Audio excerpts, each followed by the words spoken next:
We're live on YouTube, so we have a number of officers with us this morning. I will now ask to introduce themselves, starting with Kirsty Charlton on my right. Kirsty Charlton, Senior Committee Services Officer. Neil Carter, I'm the Solicitor to the Committee. Stephen Reid, Planning Manager. Good morning, Steve France, Senior Planning Officer. Phil Harrison, Highway Development Manager. Thank you, everyone. Do we have any apologies for absence, Kirsty? None today, Chair. And any substitute members? No substitutes. None. Any declarations of interest? Yes, Craig. Just to declare that I know the agent for the application. I have discussed the application with them, but I've not come to a conclusion on how I'm going to vote, and I look forward to taking part in the debate, Chair. Thank you very much for that. The minutes of the meeting held on the 6th of June 2023. Can we agree those minutes as a true record? That's agreed. Thank you. We move on now to the applications to be determined at Leamside Equestrian and Equestrian Centre, Pithouse Lane, Leamside, Horton List Spring. Can I ask Steve France to present, please? Thank you, Chair.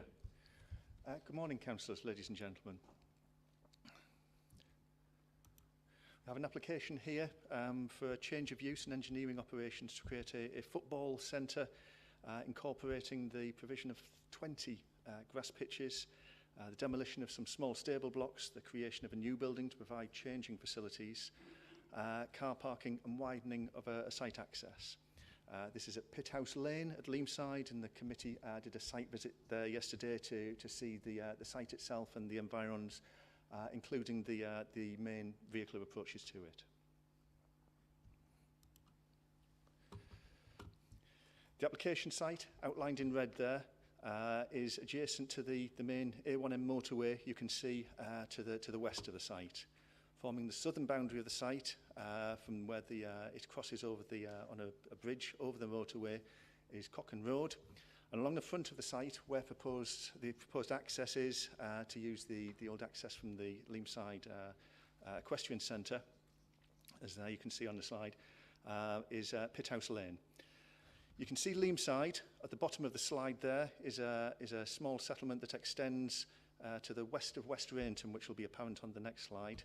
From the photographic image on the right, you can see the site is in countryside. There's a mix of uses around that.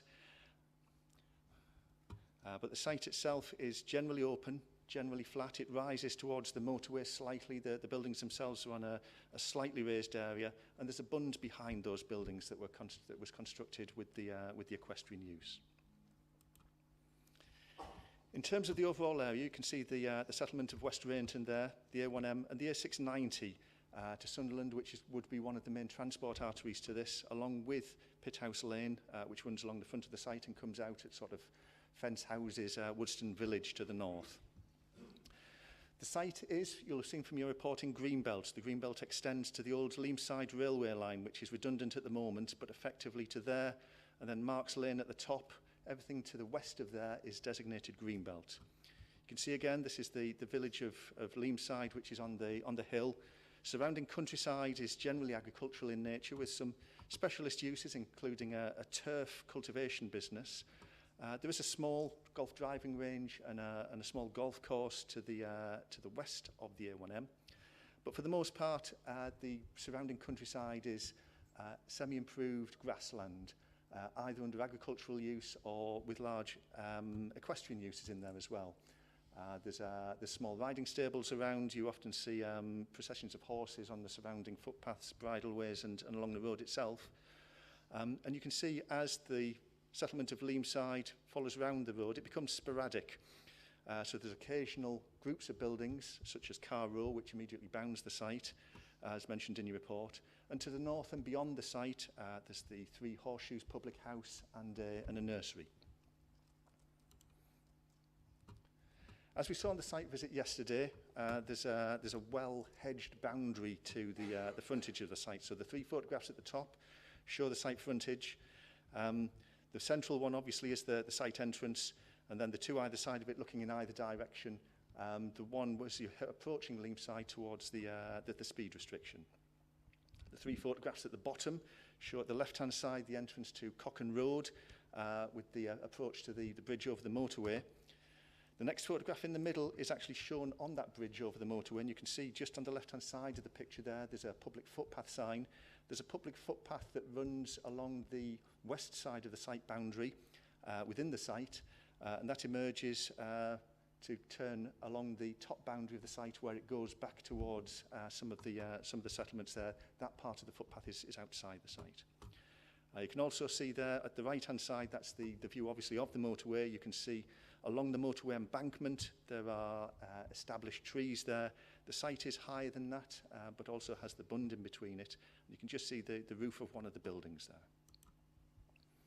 In terms of the site itself, there's an existing group of buildings there, which includes a bungalow, which was a management flat. It is occupied at the moment for site management.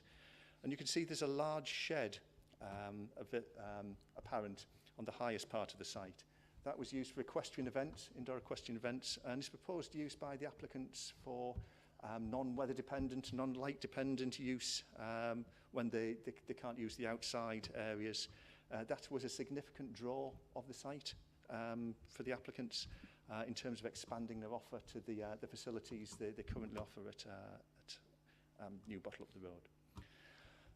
The bottom slides, the 2 slides on the left show the buildings to be demolished. Those are to be replaced by changing rooms. There's a range of colliery brick built, very solid, well-maintained, stable buildings, and then some wooden buildings behind.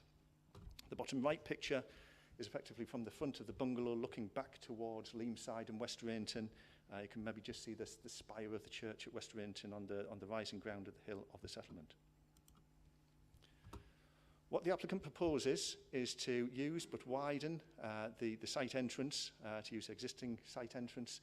The site entrance can be accessed by a footpath along the front of the site. There's a single footpath along Pithouse Lane there, and there is street lighting that extends just beyond the Three Horseshoes public house. Street lighting extends a little way up Cocken Road. The application has been with the council a while, and within that time the arrangement of the sports pitches and the car park in particular has been changed. There were problems potentially with some ball pitches being sited fairly close to the A1M, so those have been swapped with the car park to stop any chance of balls being kicked in the direction of the motorway with safety implications for that. So, up the existing access road, the existing bungalow and the 2 modern buildings, the larger buildings you saw on the slides, are retained. Those equestrian buildings around the back are to be replaced by a long changing room facility, the blue square on the image there. You can see what's proposed in terms of the elevations of the changing rooms at the bottom right of the slide there. The football pitches are arranged, there's 20 of them. It's proposed to only have 12 in use at any one time to effectively allow for rotation of the and relief of the grass. But you can see along particularly the Pithouse Lane and at the bottom there, but more likely the Cocken Road elevation, some are reasonably close to the boundary, and there are some residual concerns in my report set out for the potential for balls being kicked over there. Potentially, that could be mitigated by the sorts of high fences you sometimes see around sports pitches, but that would have an effect on openness. Have to be clear that that isn't what's being proposed at the moment, but we have to try and foresee some problems if they do appear apparent to us. In terms of the consultations and representations, you've got a long, detailed report in front of you, and I'm not going to read off this slide. There's a lot of text on it. Suffice to say that the County Highways, one of the principal consultants on this, have no objection to the traffic generated or the capacity of surrounding highways. There's been a very detailed exercise gone into that in terms of those capacities, and effectively that is reflected in their recommendation that this meets both national and local requirements for highway safety. The surrounding roads are C roads. They're not the roads where you can have absolutely, you've got to drive appropriately on them effectively. They're country roads. There will be corners and pinch points where traffic has to act accordingly.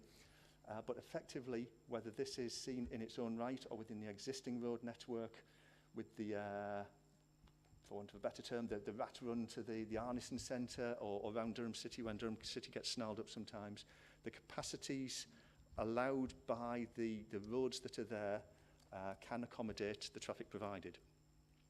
One of the original complaints on this application was the access from the A690.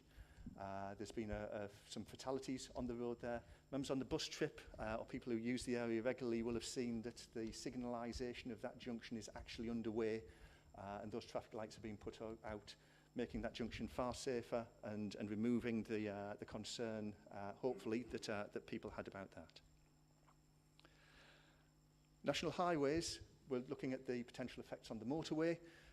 The pictures are being rearranged for that. They suggest conditions in case there's lighting so people on the motorway aren't dazzled by people using the car park. But effectively, they have no objection to the proposals. Sport England have considered the proposals against the loss of the existing facilities in Sunderland. They have no objection, but offer no formal support. Obviously, the provision of sporting facilities for young people is seen as an intrinsically good thing, and whilst they don't support it, I think it's critical to the report I've written that they support this as a sustainable location in terms of a regional sports facilities. That's something I've looked at in detail in the report, in that I consider this to be a geographically convenient, say, central location for people coming from a wide area. But in terms of the local sustainability of how people would actually access the site, you'll see from my report and the refusal reason that that's something I haven't been convinced about. The other statutory consultees suggest conditions. They have no concerns about it. For the internal technical consultees, the policy officers flag up the main issues about the location in the Greenbelt and whether this is appropriate in the Greenbelt, whether this has very special circumstances to justify its location, whether effectively this use needs to be in this location. For Durham Sports Manager, that's a little bit of an odd one, in that effectively what they're looking for is the effect on the sports provision in County Durham as it's provided by the council and the playing pit strategy. And effectively, his view is that this is, as a private facility, is that it will have effects. People move between leagues and what's convenient and what's attractive and what's new. But effectively, for the sports pitch strategy, this is effectively neutral in that as a private facility, it sits without the sports provision that they look at formally. The other consultees have no objections, including, I'll mention particularly in passing, the environmental health people for noise.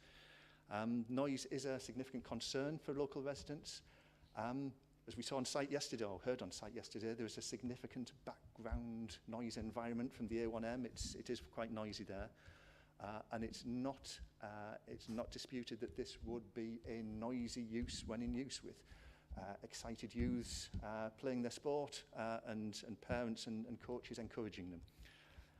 Whether that is unreasonable to effect where it would justify refusal is something officers haven't been convinced about. Effectively, the environmental health officer is satisfied that this is something that would be within usual tolerances of reasonable expectations at a residential property, although we don't dispute the fact that this will be a significant change to people who are currently living in a countryside location.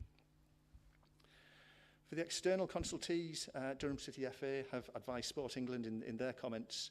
For Sunderland City Council, they've not commented. They've noticed a parallel application to change the use of the applicant's existing facilities has been withdrawn for the moment, pending consideration of the application before you.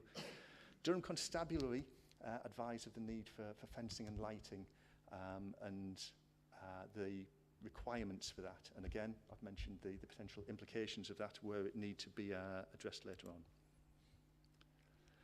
We have had 98 objections and one late one in the last week from the application. Now, I have to say that That is slightly distorted by being as a result of several reconsultation exercises, so it's not quite that headline figure. But effectively, the local community, I think, are quite squarely against this application. You see a long list of people who supported them, formal bodies representations from the MP, the parish council, the CPRE and local horse societies. The principal objections relate to highway safety, the green belt and residential amenity. And there are a lot of other objections which are summarised in your report and have been available online for you to see in detail if you so desire.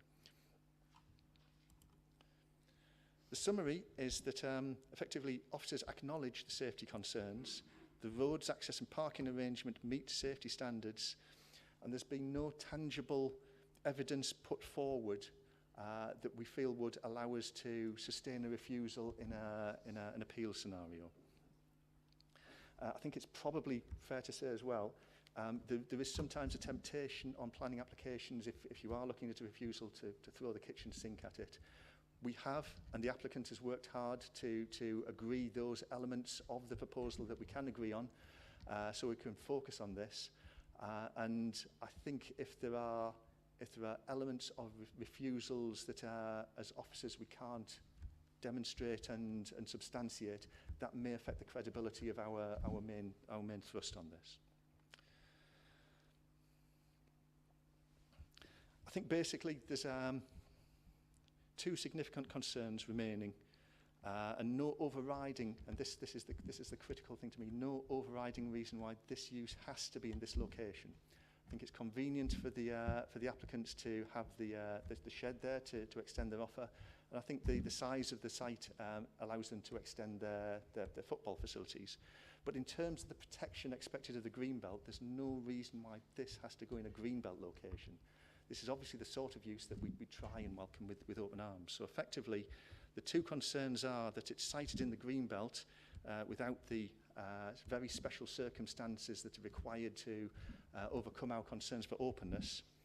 And also, as I mentioned earlier, we don't feel this site, and potentially exacerbated by the nature of the use, is sustainable. People are going to be coming from a regional area. This is going to be car-borne. There's 3 bus spaces proposed on site in the formal car parking arrangements, but this is likely to be maybe occasionally shared cars, but basically private cars. It's poorly related to footpath access, to bicycle access, to bus access, and that doesn't sit right in terms of the overriding imperative we have for sustainability these days. The applicant has put in a travel plan to try and address these by degree, but I'm afraid, as it sets out in the report, we look at these as largely aspirational, and whether they'll actually have any chance of working is something we weren't convinced by. So effectively, I'll leave you with this last slide, which sets out the headline reasons for refusal, which is harm to the greenbelt and the non-sustainable location. I'm quite happy to answer any questions or return to any slides you may wish. Thank you. Thank you, Steve. Now we have 5 registered speakers for this item. We've got the Parish Council, which is always good. We've got local members. David, it's your name written down, but I understand Bill's going to do this speaking. Is that correct?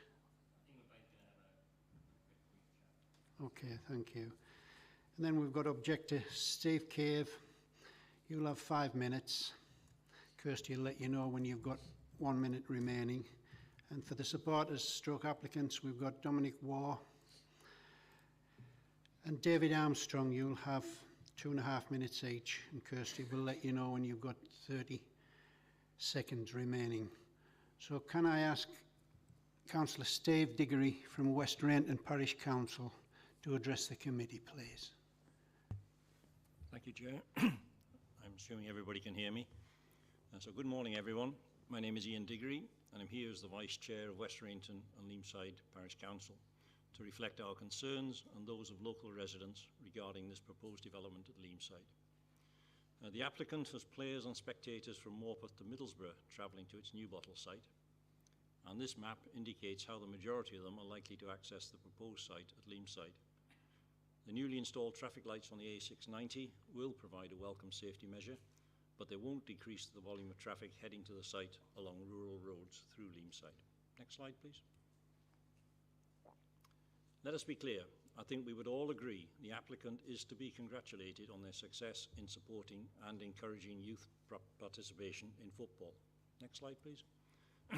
But as you can see, excuse me, as you can see, New Bottle headquarters has not been without its issues, and according to social media comments by local residents, continues to have a negative impact on the neighbourhood. A particular issue seems to be parking in residential streets, with parents wanting to ensure a quick getaway at the end of a match. This is despite having 350 parking spaces on the site. Next slide, please. This headline in the Sunderland Echo in 2021 revealed the applicant's ambitious expansion plans. And it was indeed an ambitious plan because they didn't have planning consent. So how ambitious would this move be? The application for 20 pitches with a maximum of 12 pitches in use at any one time is exactly the same as at New Bottle, so there's no gain there. There will be a 20% reduction in parking spaces, down from 350 to 282. Furthermore, the applicant states this site will only cater for players under 12 years old. So does this mean a loss of provision for players in the 12 to 17-year-old age group? Unless there are other motives for wanting to close New Bottle site, the only significant gain to the applicant in relocating is the provision of an indoor training facility. On balance, it is hard to see the evidence that this relocation represents an ambitious expansion. Next slide, please. The applicant is seeking to construct 20 pitches, which begs the question of why would you build 67% additional capacity if you don't plan to maximise their use? It is reasonable to assume that if permission were to be granted for 12 pitches, it would not be too long before an extension would be sought, as was the case at New Bottle when the number of pitches in use doubled from 6 to 12. And it is entirely foreseeable the age limit on players would be extended to include 12 to 17-year-olds. Whatever the numbers, the end result is a lot of people and vehicles travelling to and from this Greenbelt site every Saturday and Sunday during the football season. Next slide, please. It's important that this type of development be sited in an appropriate location, both for the convenience of players and spectators and also for local residents. Members will note that the application has attracted numerous responses from a range of organisations, but there's not been a single comment in support of this development. The impact and issues surrounding the traffic capacity and safety on these minor rural roads will be illustrated by Leamside resident Steve Cave. The applicant's own transport consultants confirm that since there's no public transport, all access and egress to the site would be by private vehicles. Their subsequent transport plan is unconvincing and something of a wish list, insofar as it is self-regulatory, voluntary and cannot be enforced. It is precisely this lack of parking enforcement at New Bottle which so annoys many residents. Next slide, please. The lighting issues being dealt with by the planning officer. The noise issue, I take issue with the applicant's conclusion that the noise impact on existing dwellings will not be significant. I'm an experienced noise consultant over many years, but you don't need to be an acoustic specialist to understand residents on Carr Row sitting in their gardens would be adversely affected by the noise generated by 14 players shouting, a referee whistling, and 20 cheering spectators on pitches a few metres from their boundaries. In response to the applicant's noise report, I recommended they record noise data at New Bottle to better inform their predictions. The applicant failed to acknowledge or act on this advice. Next slide, please. This slide summarises our views as to why this application should be refused in line with the recommendation of your planners. And this is not a NIMBY response. Our local MP, Mary Foy, reached out to the applicant to investigate possible alternative sites in County Durham, but the applicant failed to respond to her invitation. So compliance with relevant CDP excuse me, and MPPF planning policies has not been demonstrated. And therefore, the only logical conclusion I think you can come to is to refuse this application. Finally, may I say that this has been a protracted application, so the DCC Planning Department is to be congratulated on producing a coherent, balanced and thorough report. Thank you for your time. Thank you very much, Shane. Now then, it's over to Bill as local member, and David, if you want to add anything. Thank you. Sorry, Chair. I think those who went to the site meeting yesterday saw this planning application for what it was, a blot on the landscape, an urban sprawl, just not there. And I think the officer, when they say it's an intrusion into Greenbelt, is spot on. But to me, the worst thing is the lack of sustainable transport. There never has been any bus service down to West Rainton, Leamside. Often say Leamside's a forgotten village because nobody wants to go down there. Yet all of a sudden we're going to have dozens, hundreds of cars down there. And of course, it's not going to be regular. It's going to be peaks and troughs. When they've got matches on, there's going to be influx of cars. And again, it's affecting the local people.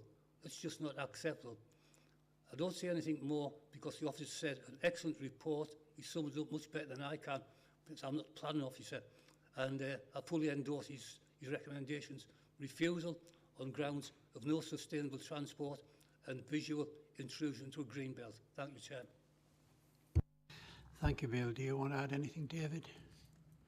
Please, thank you, Chair. I'll be very brief because I know there's quite a lot of speakers and I don't want to duplicate anything.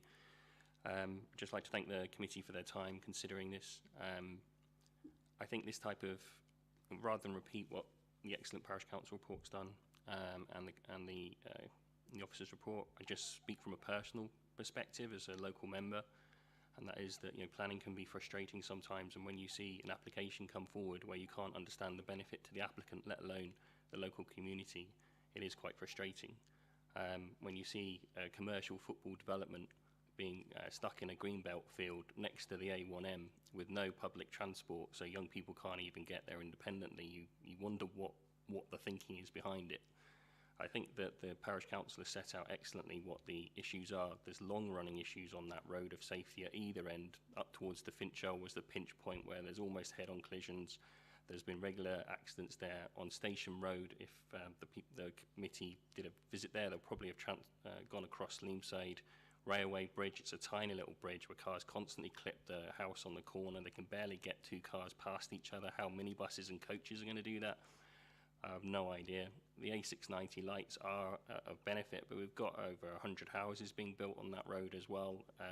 I completely disagree with the Highways assessment that it's, I mean, they're all about volume and models, so I understand where they're coming from, but in reality, for this type of development that doesn't need to be there, it just doesn't make any sense. So I definitely oppose this application and would welcome the committee supporting the officer's recommendation, please. Thank you.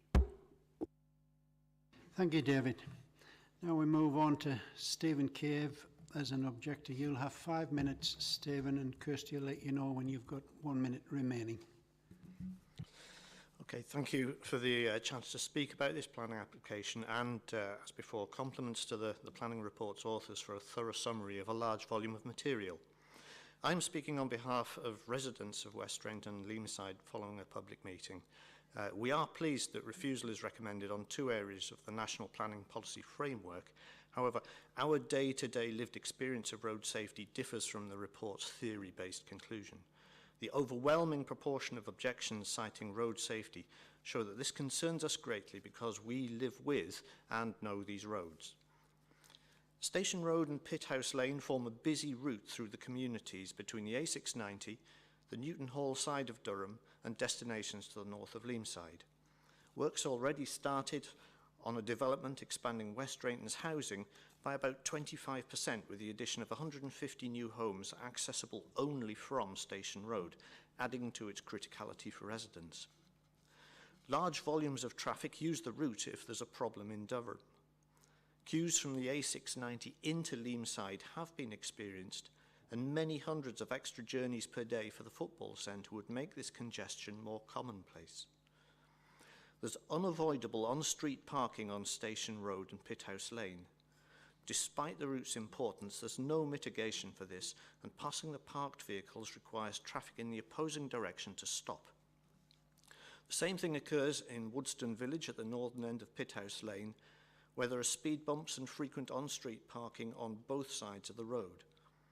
All other main routes to the site have bottlenecks where the road reduces to single track. It's therefore impossible to reach it from any direction with guaranteed free-flowing two-way traffic. There have been more accidents on Station Road and Cocken Road since the report was collated, including injuries. 2 of these resulted in each road being impossible. Also, cars parked on the roads have been knocked and damaged. This is distressing and costly for residents, but it's not recorded in any crash statistics. Despite the theory, the bridge over the mothballed Leamside line is hazardous. This picture is from a dashcam clip and shows a coach which halted by the bridge as two vans passed it on the pavement. What would happen if there were pedestrians? This is not the safe operation of an adequate road. Leamside has about 120 residents who chose to live there in preference to a more urban location. It's a rural setting with agriculture, equestrianism, popular walking and cycling routes, all set within an attractive area of Greenbelt. However, easy access to the roads in private transport is essential. There are no shops for basic provisions and no public transport. The farms and existing businesses also need access for their large vehicles. Their livelihoods depend on it. Locating the football centre in Leamside would add many hundreds of inward and outward journeys, severely eroding this essential ease of access and swamping the place with many times the number of residents. First-hand reports from Newbottle are of traffic chaos around the existing site. As has been said, inconsiderate on-street parking instead of using the car park is normal.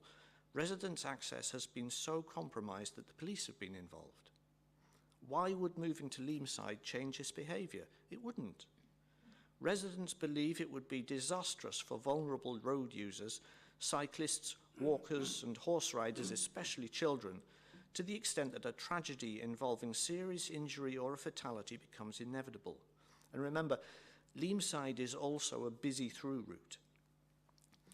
Football matches will mean whistles, shouting and cheering, lots of sudden noise. Children on horseback, 1 minute remaining. Children on horseback from the nearby Finkleview Riding School and other riders use the roads past the site. The risk of tragedy would be greatly increased by sudden noise, spooking a horse and the rider losing control in busy traffic, especially a child. These points are not NIMBYism, but a realistic appraisal of this proposal in our known environment. Our roads are already busy, and with the housing development will get busier still.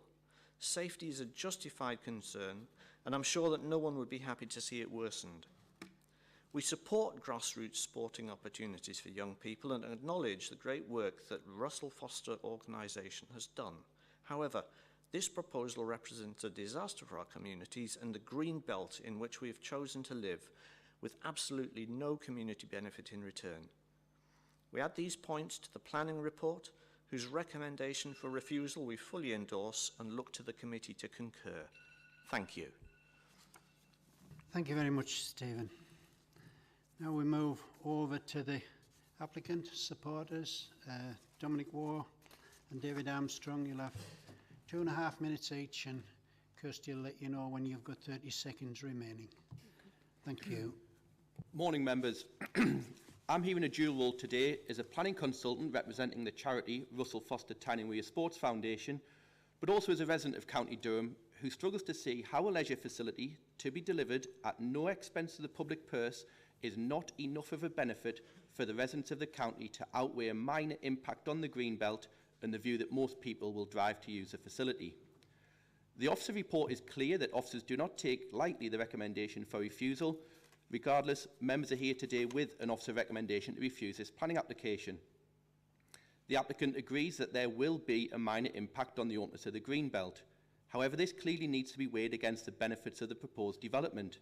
The minor impact is caused by the extension of the built form of a stable block to create Sport England compliant changing facilities, and also through the increased activity of children aged 13 and under playing football at no expense to them on a Saturday and Sunday. Obesity is a strategic priority for County Durham Health and Wellbeing Board. This development, with the provision of the indoor facility, will help ensure that games and training facilities are not missed due to poor weather, as happens at the present time. Sport England acknowledge the sub-regional value of the proposed development and note the step-change improvement of the proposed relocation by the provision of the indoor facility, which cannot be provided elsewhere. There are no floodlights proposed. The facility is used for those aged 13 and under. The impact on the greenbelt is no more than minor, whereas the benefits for families and children in the county are huge. As for sustainable transport options to the site, let's be candid here, the application site is almost 35 acres. To deliver the benefits of the development, it cannot be disaggregated to sites around the county. This isn't just my view, it's also the view of Sport England. Sites of this size to deliver these benefits are impossible to find. The submitted travel plan promotes sustainable transport choices, and the proposed development is less 30 than seconds 300 remaining. metres from the Leamside line, which has cross-party parliamentary support for its reopening. I can't see how development such as the one proposed wouldn't help the case for reopening of this line.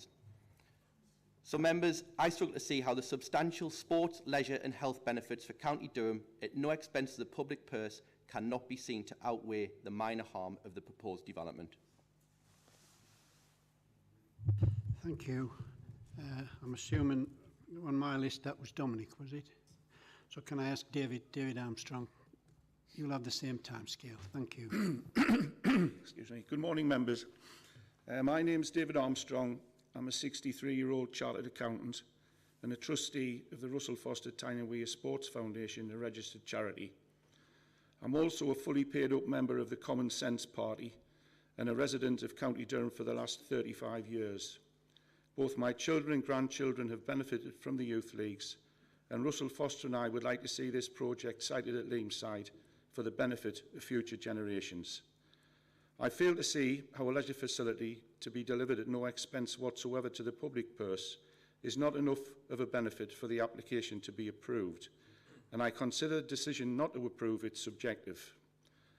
What we are proposing is instead of horses are running round the fields, there will be boys and girls aged from 5 to 13, and when the weather is poor, they will be able to play indoors.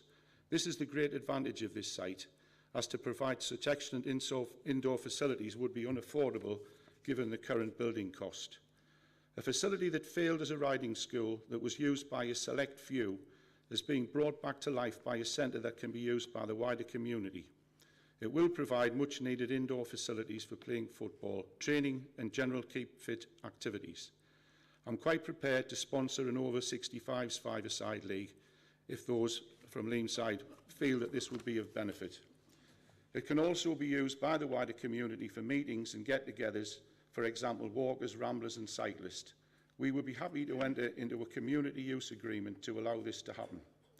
So, members, as a trustee, County Durham resident and member of the Common Sense Party, I do not agree with the decision of the planning officer. I struggle to see how the substantial sports, leisure and health benefits for County Durham at no expense to the public purse cannot be seen to outweigh his conclusions. I am hopeful that in considering this planning application and informed by yesterday's site visit, 30 seconds that members remaining. will see these benefits and look to approve the planning application. Please, please, on behalf of all current and future generations, vote in favour of this scheme and grasp the opportunity to make a positive difference for the community you were elected to serve. The children can't vote, but please do so on their behalf and approve the scheme. Thank you, David. Steve has nothing to come back with. So it's over to the committee to debate. Maura, I'll just mention at this point before we start that I have good memories of the Russell Foster League in that my grandson played in the Russell Foster League from 9 to 16 and he still plays local league football. Some of his colleagues have gone on to play professionally. And I've got a granddaughter, 15, playing currently in Middleton St George for Middleton Rangers, also in the Russell Foster League. That's just a thrown-in observation. Maura, and then Jonathan, please. Thank you very much. I agree that obesity is a strategic priority for the county, but it's not actually a material planning consideration. And also, I'm really quite unconvinced by some of the arguments that the applicant has made around the Leamside line. God knows no one wants the Leamside line more than me, but I mean that just doesn't make much sense to me. Looking at the planning grounds, I think we've had a really thorough report from our officer. Clearly this is a very complex site and it's a very complex application. And I am convinced by the Greenbelt issue, and I'm very convinced by the sustainability issue, because I too have cousins who've played in youth leagues. I'm not sure if it was this one, but I'm pretty sure it was. And there were times when they needed to get to their various league matches by public transport. So actually it is really important, and I think that glossing over it in the way that it's been glossed over hasn't been convincing in the slightest. And I do know the roads around there, and I don't see how you can get 20 pictures worth of people and their parents and all the people coming to see them driving through those country roads. And again, if you're not going to use all of those pictures at once, so it's not going to be as much of a congestion problem, then why are you putting in the capitals to build them? So I'd like to support officers' recommendations and move that we refuse. Thank you, Maura. Jonathan Elmer, please. Thank you, Chair. It was very interesting going on the site visit yesterday, just taking a look around this site and experiencing the local road network. I mean, to me, the biggest concern in relation to this application is it's not a potential impact on openness. There will be a significant impact on the openness of the green belt, and that's not just associated with the building that is proposed, but also, for example, with the construction of what's quite a large car park, but also just the use of the site and the change in use of the site. It's over quite a wide area. That will be visible. And, we protect our green belt for a really important reason, and that's because of the important heritage value of the city. And one of the reasons that that's really important is because most of our economy in the area is dependent on that, and visitors and people coming to enjoy the city and everything around it. So it's important to appreciate that you can lose that feeling of openness. It can be chipped away bit by bit, and this is more than a chip. So I do feel that that's a significant issue, and that unfortunately there are really no very special circumstances that override that impact, especially given the statement by the council's sports manager that this will have an overall neutral impact on sports provision in the area. The nearest bus stop is quite some way away from the site, so it will create car dependency. It's going to be the case that people will only access this by driving private motor vehicles. So I do also agree with the officer's assertion there that it's not a locally sustainable location. And the last point I'd like to make is in relation to the noise and lighting associated with the site that will clearly have an impact on residential amenity for local people. So I'd like to second Maura's proposal.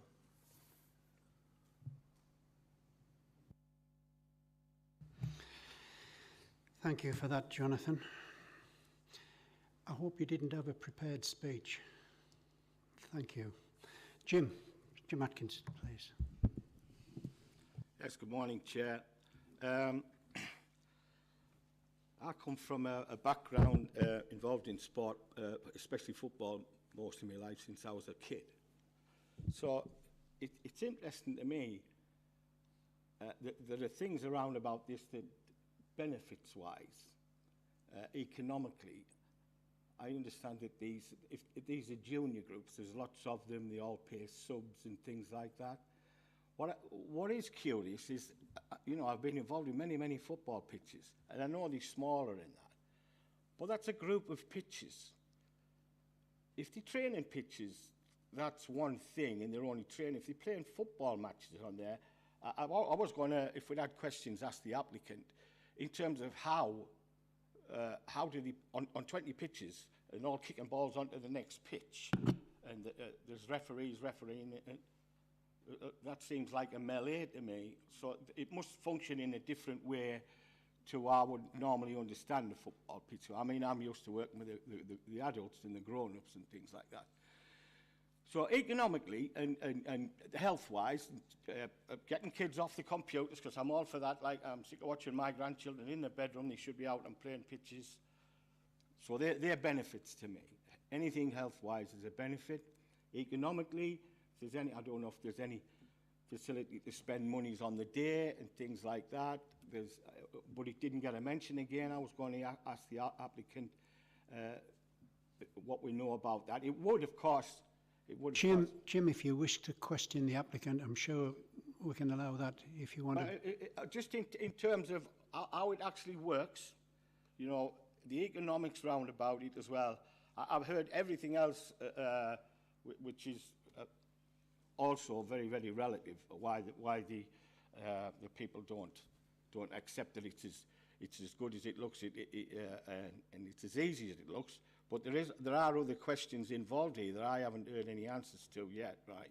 So if we could get some kind of answers around how it works physically, playing a game of football there, because it speaks to the sustainability of it all, right? If it works, right, and it makes money, those are two benefits, and it keeps children healthy. Those are things to look at. So if we could ask in terms of how exactly playing football on those pitches right next to each other, with referees running backwards and forwards off different pitches to get a ball back and various things like that. Can I ask Dominic, you can come in, please.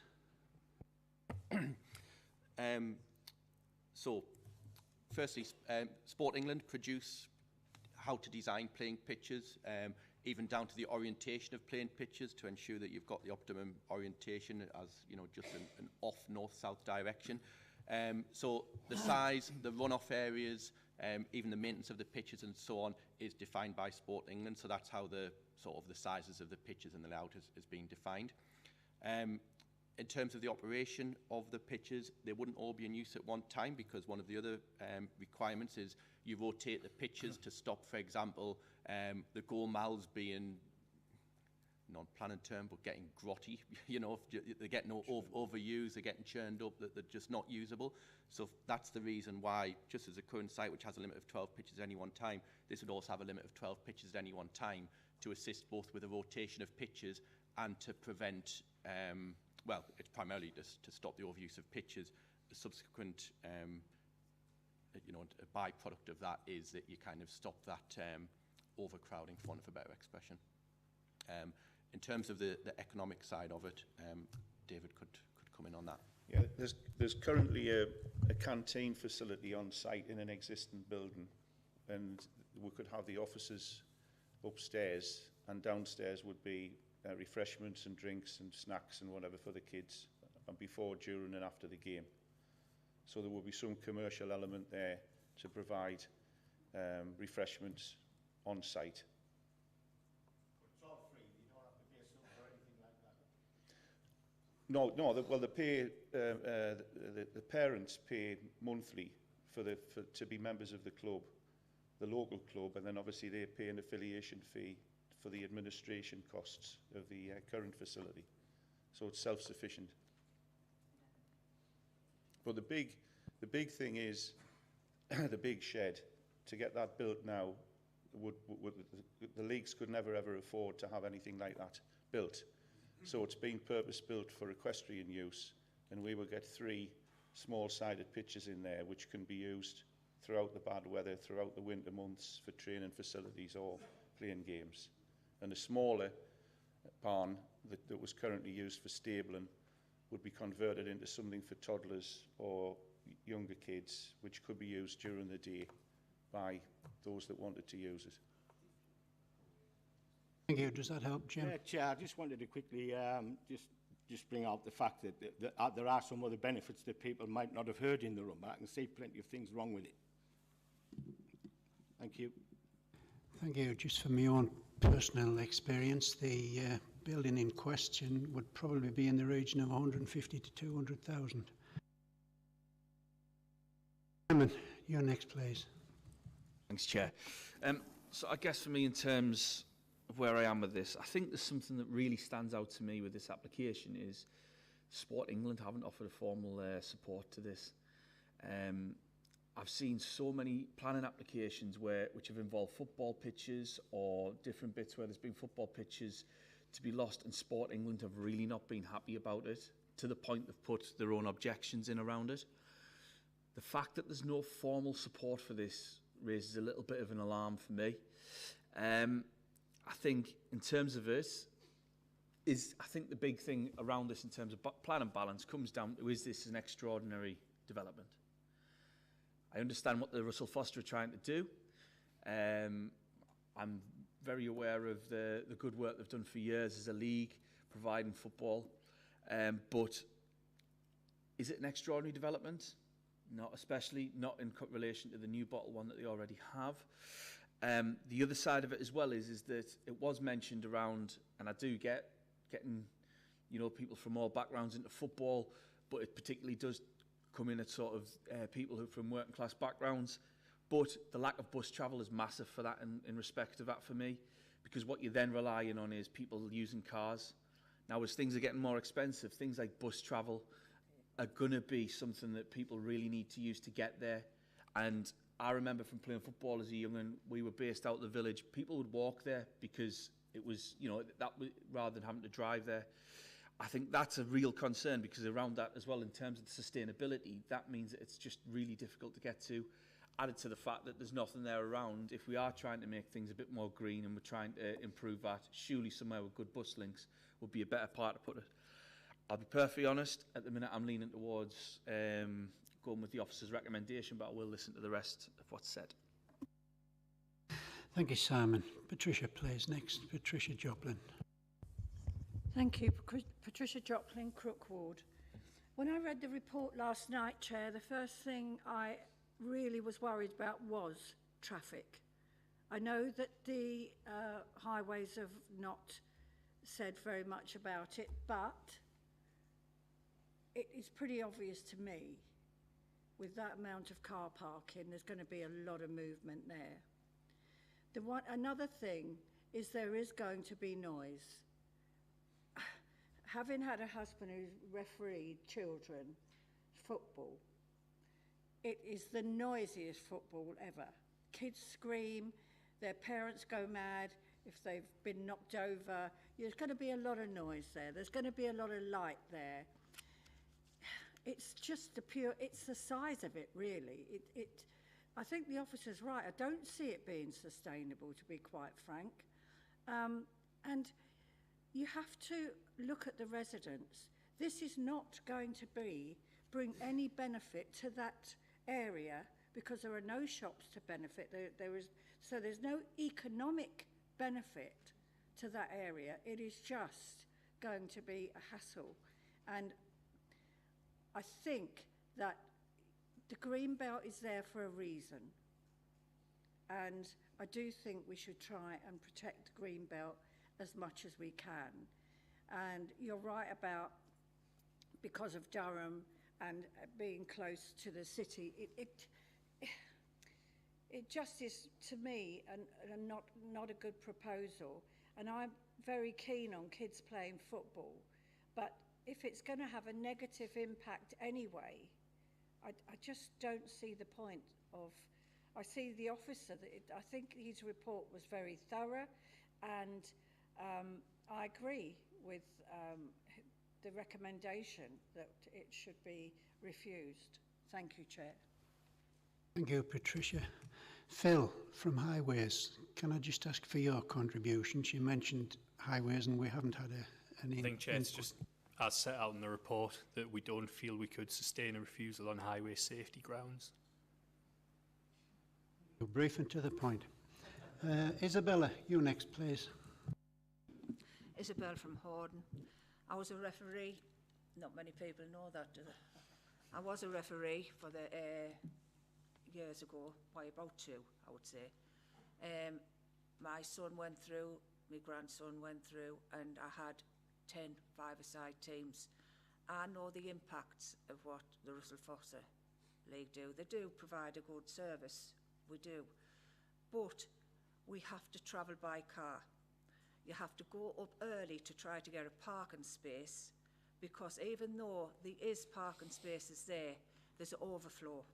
And the overflow always goes on the side verges. And I think it will be a lot of traffic that would be up there. I'm minded to go with the decision of our people on the top table there and refuse it. I mean, I'm not against football. I love football. It's in my blood. But on this occasion, I think we have to go with the people that live around in that surrounding area and what impact that would cause on them, because there will be a lot of cars there. And I know there's an affiliation fee about £150. I don't know if that's gone up. Then you pay for the referees on the day. Is that still the same? because it is a lot of money for these children and that, but people pay it because they love the game of football. And there is a lot of noise, which is part of the game itself. And as for the balls going on to the pitches, yes, they do. Because they're that close together, it's natural it's going to go onto another pitch. But it doesn't stop the game that much, because the balls get kicked off and they carry on. But I'm minded to go with our officers on the top and reject this. And that's my opinion. Thank you very much. I hope you've still got your whistle if you ever need it. Alan, was your hand up? Yeah, thank you, George. Alan Bell, and I'm from the Lumley Division, which joins the West Drayton Leam side. I also live locally. I'm very familiar with the Russell Foster outfit, the leagues, and also the New Bottle side. I've spent many years there with my own children. First of all, just to make it clear, nothing but admiration for the Russell Foster yourself, the setup, the league, absolutely brilliant. You know, the opportunities they've given for young people, you know, hundreds of thousands, I guess, throughout the area. But coming on to this application, the big one for me is, I always say in this committee, let's listen to the local voice, and the local voice is enormous here. The representation has been second to none. The parish council has absolutely, I think, nailed it. A big one for me, my colleague Simon Wilson, when he says in relation to the working class sort of background, which football, that sort of, you know, generally sort of has a big attraction. Living in the Lumley Division, and as I say, I live locally. I know that road very well, Pithouse Lane, and I know, Phil, it's not, you know, highways will not, it's not a refusal on highways, but Pithouse Lane, sort of heading north past the Three Horseshoes, you then go into 60-mile-an-hour zone. There's no pass, it's unlit road. And as Simon said there, myself, my background, you know, played football, no car in the family. What would happen to children in Lumley or Woodston? They would walk there, and as a local member, I simply couldn't support, you know, for that reason, in case something went wrong there. Other than that, I think sort of, you know, like the proposal, having this for, you know, to bring this regional centre into County Durham, I think it's absolutely brilliant, and I think as a council, we should be in open arms. And if this application does get refused today, I do hope Leisure Services work with the applicant where a much more, you know, sustainable site can be found. Thank you, George. Thank you. Does anybody else? Sam and then Anita, please. Thanks, Chair. Councillor Sams, Bishop Auckland Division. It's just a question to the applicant. Is there a reason why you're not supporting 14 to 16-year-olds playing football on these sites? Can you answer that, please? We'll do it elsewhere. Yeah, it's the Russell Foster Youth League, whilst this is a hub, they play on a number of sites all throughout the northeast. There's some in Sunderland. In fact, they play next to the Dragonville Industrial Estate, where the car garages are in Durham. So, you know, the play there, it's just different age ranges play on different sites. So whilst this site would be for those aged 13 and under, that's why the pitches are the sizes that they are, for example. They meet sporting requirements for that age range. The league is not preventing kind of people aged over 13 playing in the youth league. It's just that this site hasn't been designed for those aged above 13. So they still play within the Russell Foster Youth League, just not on this site, because there's no requirement. It's to transfer the current offer from New Bottle with the addition of the indoor facility. Thank you. Come back on that. Yes, Sam. It just seems to me, if I had a child that was 12, 13, and they were playing football, and then he got to 14 and he couldn't play football anymore on that specific site, it would be disappointing to the child not be able to go anymore. Would it not be reasonable to say that if you had less football sites on it and accommodated your 14 to 16-year-olds, that would have looked better for this application? So that's Dominic, briefly. I don't think it's a case of making it look better. I think it's just a case of we're moving it from one place to another place. It's like, I take your point that if somebody's that age, but I mean, it's like leaving infant school and going to senior school. You know, that it's the same people that are moving out.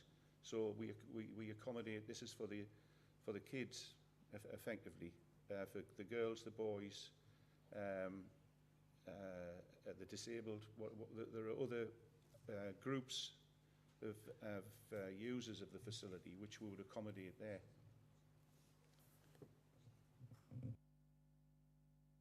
Thank you for that. Anita, you wanted to come in, please. Thank you, Chair. Councillor Anita Savoury for the Weardale ward. I recognise how important sport is to our young people. However, given what I have heard today, this is in the wrong location. Given the number of residents opposing this and the local member, the significant change for people living in the area, a rural area, that this would bring. It's in a green belt, the noise and the lighting, the impact that it would have on local residents and their quality of life due to the noise issues. And the big one for me is road safety that has been highlighted today, which could cause accidents that none of us want. On those grounds, I will be opposing this application. Thank you very much, Chair. Thank you very much, Anita. Does anybody else wish to contribute? Simon, you want to come back in? That's the question. Obviously, more put forward the motion to go with officer's recommendation. It's just to make sure that that would be based around the fact of what's in the report. I understand the concerns around highways, but I wouldn't be able to lend myself to anything with the highways one when our highways officer themselves said that's not upstanding and wouldn't be able to be held up. Yes, that's the way it would be. We've got a mover and a seconder, unless anybody wants to contribute any more. No, we've got a mover and a seconder for refusal. All those in favour of refusal? Well, we don't need to go any further. That's unanimous. Thank you very much. And that concludes today's business. If you'll just give us a minute till the YouTube's finished.